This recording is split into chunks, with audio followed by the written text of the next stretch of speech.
Morning guys, this is Lonnie with Borderline. Today we're going to talk about colors, specifically how to recolor existing curb. I run into a problem maybe once or twice a year where either the homeowner picked the color.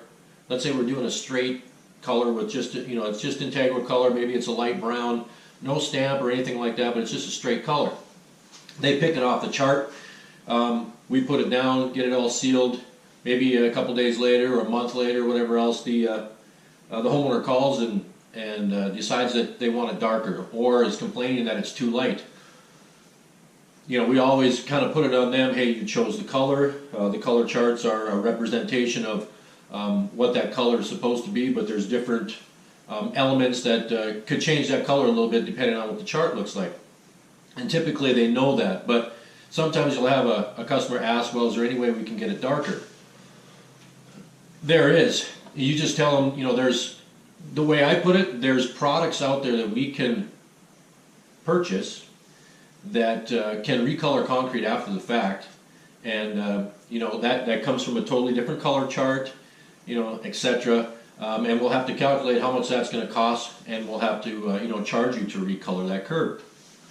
You can also do it in a different sense too if you're running into efflorescence issues. Like I've talked to a couple guys here in the fall that when it gets colder, we have different, calciums and salts that come to the surface, and even when you wash it off, and it does come off eventually, the curb is a little bit lighter than it's supposed to be. There's ways that you can darken that curb up without having to tear anything out and do it over.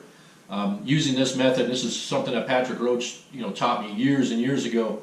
Using this method over the years, I've saved thousands of feet of curb, and it's a really good way to recolor it. Now, would I, do this at the beginning? Because we're basically spraying the color on. You still want to put your color in the curb. You don't want to be known as a company that would, just basically paint your color on. But this is a good method to, kind of recolor the curb, and it works fantastic, and it's not going to have any issues. The first thing I'll do is, I popped up my website here. I have my color chart on my website. What I would tell them, and I'll just bring this up. What I would tell them, let me grab this close here. Let's say they picked, here's your integral colors. I don't put integral and release colors because most people don't understand what you're talking about. So I just put a primary and a secondary. So this color chart right here would be something they would look at if they're just getting a straight colored curb. No stamping, anything like that. So let's say they picked an Adobe Tan. It's just a light brown. What we do here is, we put about 1.25 pounds. I put a little extra in there all the time to make sure that I don't have these issues. But this would be like 1.25 pounds of integral color in the mix. Now, if she came back and said, I'd like it a little bit darker, what you would do then is basically say, okay, this product that we're going to purchase to recolor your curb comes from a different chart. Okay, so now we have to, basically you show them your release colors, because you're going to use products or materials that you already have to recolor this curb. You don't have to buy anything. We'll show you how to do it yourself. But you show them the release chart. Typically you're going to have 8 to 10 release colors, some more, some less, but we want to pick a color that's going to be the next darkest color from what she originally had. So this Adobe Tan right here is very, very close to Colina Tan, which is a release color. It's a really light medium brown. So if she just wanted this a little bit darker, Colina Tan would be the next color up on the chart that you would want to fix or want to choose to go ahead and do that. I wouldn't suggest having them totally change the color. Let's say they had Adobe Tan and then they wanted to go really, really dark. That's a huge color difference. They run into a little bit more issues with that because you're going to have to recolor it several times to make sure that you don't see anything underneath. But this is what I would do is go ahead and do a Colina Tan. Now what we're going to do is I'm going to run over to the shop. I have everything all set and ready, and I'll show you what to do and how to mix this and how to apply it. And it works fantastic. I can go back to jobs that I've done 4 or 5 years ago that I had to do this to, either because we had efflorescence issues and the color was a little light, or that they just wanted it darker and it had nothing to do with what we did. It was just something that they wanted darker. Maybe it was a miscommunication between the husband and the wife or whatever, but it works fantastic, and it's not any different than what you're doing when you're stamping, and I'll show you that in a little bit. Go GoPro, stop recording. Is I have my sprayer that I use when we're stamping, when we're burning our curb. For those of you that are new, when we stamp, and you can watch some of the videos on YouTube, but when we stamp, we go ahead and roll on the release powder, stamp it, blow it off, and then we use a solvent to go ahead and burn that color in it, and that's what people refer to as burning. But basically, any type of solvent, you don't need a xylene or an acetone, which is a really heavy solvent. You don't need something that strong. Paint thinner or mineral spirits are the best to use. Mineral spirits is going to cost you a little bit more because it does not have the smell that paint thinner does. We're outside. Usually the wind's blowing here in North Dakota. We use a paint thinner. It doesn't cost that much and it goes a long way.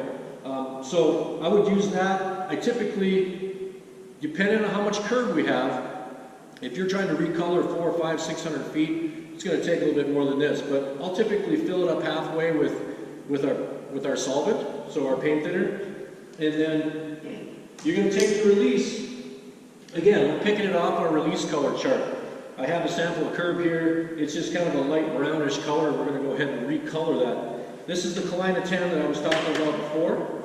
All we need to do is add some of this to the solvent, to the paint thinner. Now, you don't need a heck of a lot. On something like this, if there's maybe about a half a gallon, you could put in 2 or 3 tablespoons, and that will be enough to color that curb. You're going to want to spray over the top of that curb in light coats anyway, so you don't want it really thick. So if it's a little bit, if there's a little bit less color in there, it's probably a little bit better. So this is about 2 or 3 tablespoons. I'll go ahead and just pour that in. Now, release is, as most of you know, release will not mix with water. It's like oil and water, they separate. So you can take a gallon of water or a hose, whatever else, put it at the top of that bucket, and it'll just stay at the top of that bucket, it won't mix. A solvent is the only thing that will mix with this.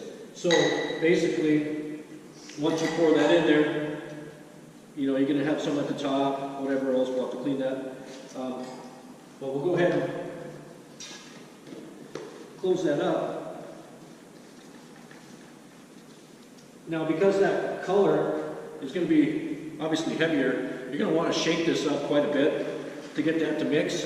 And even as you're spraying this on, every 15, 20 seconds, just go ahead and give it a shake. That way it's not settling at the bottom. So I'll go ahead and just pump this up a little bit. There's probably going to be a little bit of clear salt in the hose still, so you can usually test it, and it'll start spraying out some of the darker stuff here in a little bit. There we go. Okay, so you're going to go ahead and spray this on. Now, when you do that, it's not going to look like you have a lot of color on there. You don't need to keep spraying it over and over because, technically when this solvent evaporates, it's going to leave that color behind. This is no different. This is just kind of the opposite process of how we stamp. We're putting on dry powder, stamping it, blowing it off, and then we're coming with a release or a mineral spirits, and we're going to liquefy that. Now, when that's evaporated, that color is still left behind. We're just doing it in the opposite sense. As we're putting the powder into the liquid and spraying it on as a liquid, once that evaporates, it's going to leave all that color behind. Now, you could do the whole curve. Let's say they have 150 feet. You do the whole curve. It's only going to take 10, 15 minutes for all that to evaporate, and the color will be left behind. It's not going to look like the color that's on the chart because it has not been sealed yet. And it might look really light. Okay, you might think that there's not enough on there, but there typically is because it's lightened up so much because that's evaporated. It doesn't look like that color's on there. What you can do is you can go ahead and seal that, spray it would be the best way, because if you roll that, the roller is going to be totally brown, and you might have spots where there's not as much color. So if you spray that and seal it, you'll be able to tell if it's still a little bit light. Let that sealer dry all the way, and go ahead and do it again, and seal it again. That's not going to matter. The sealer's not going to peel off or anything like that, because again, this isn't any different than what we're doing when we're stamping curb. That powder after that solvent's evaporated, is still on the top of the curb, and we're sealing over the top of that, and that never ever comes off. That's just not how it works. This is just kind of a different way to do it. Now, back a long time ago, if you look at some of the old videos that Patrick's done, they wouldn't throw powder on there. They would spray the color on. So basically, they're putting color into a paint thinner. They would spray that on the curb, and then they would stamp. Because technically, a paint thinner is a release. If you do not want a secondary color, but you want to stamp the curb, let's say the owner says, I just want a straight brown color with no release. You can do that by just taking your paint thinner, spraying the curb, after it's all troweled, spray the curb so it's nice and wet, spray your roller, and roll it on. That will act as a bond breaker. It'll put the impression in there, but it won't allow that stamp to stick to the concrete. If you ever, if you're experienced with flat work, you're going to know what bubblegum release is. A bubblegum release is just a fancy way of, making you buy a product that's a release that it just smells nice. It smells like bubblegum. It's a solvent.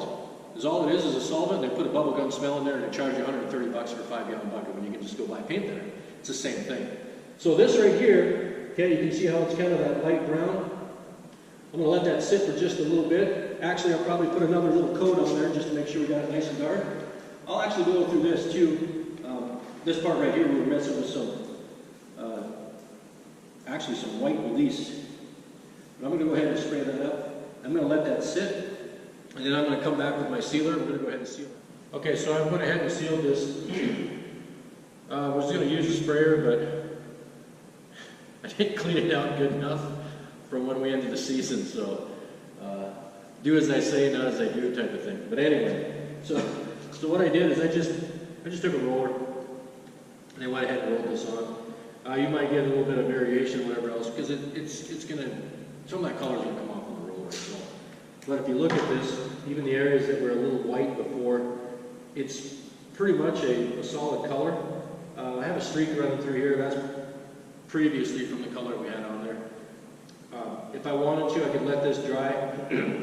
If I didn't want any of these light areas, I could just let that dry a half hour, an hour, so it's not tacky anymore. I could go ahead and spray a little bit more color on there, seal it up again, and it'd be one solid color.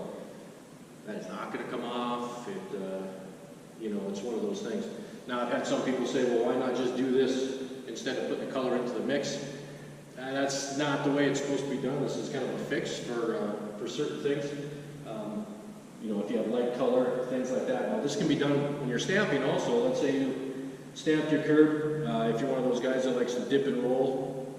And I had a couple of comments from, a couple guys here recently where they used a Spanish roller, they dipped it, they got some color here, not real dark colors in certain, other areas. So it's really splotchy. What you could do is you could take that release color that you used, maybe it was a deep charcoal or whatever, go ahead and mix it, and then just spray a really light coat on there. Now, the only thing is, you're not going to have spots of color. It's going to be more of an even type of color. So if you're looking at still seeing the color underneath, you're doing a 2-color system, maybe you got a gold with a black over the top. If you want to still see that gold, you got to make sure you don't spray too much on and to darken that up, because you can't go back. If you spray dark color on and it's too dark and they don't like it, you can't lighten it up. It just doesn't work that way. So that's one thing that, some of the things that you can do. I've had people ask, well, when you're stamping, why not just mix the color and spray it on and go ahead and get your secondary color that way, because it seems like it's easier. You don't have to mess with powders. The only problem with that is, most of the time when you're stamping, you're dealing with angles. So when you spray that on, that color is going to run down and it's going to look like streaks. It's not going to have that spotty type of color that we're kind of looking for. Flat work, guys that do flat work, they can use all sorts of different liquid colors and spray and do things like that, because that will all settle in the low areas. So we have dark areas and you have light areas just because of gravity. Here, it all tends to run, so it gets that streaky type look. And then your sides, your front and back have that kind of a runny type of look. So that's typically why it's not done. You can get better colors and variations with powders, and then go ahead and burn it after and seal it. It'll be a lot better for you. So hopefully that helps some of you guys. with your coloring issues. And if you have any questions, just go ahead and just message me or give me a call. Thanks.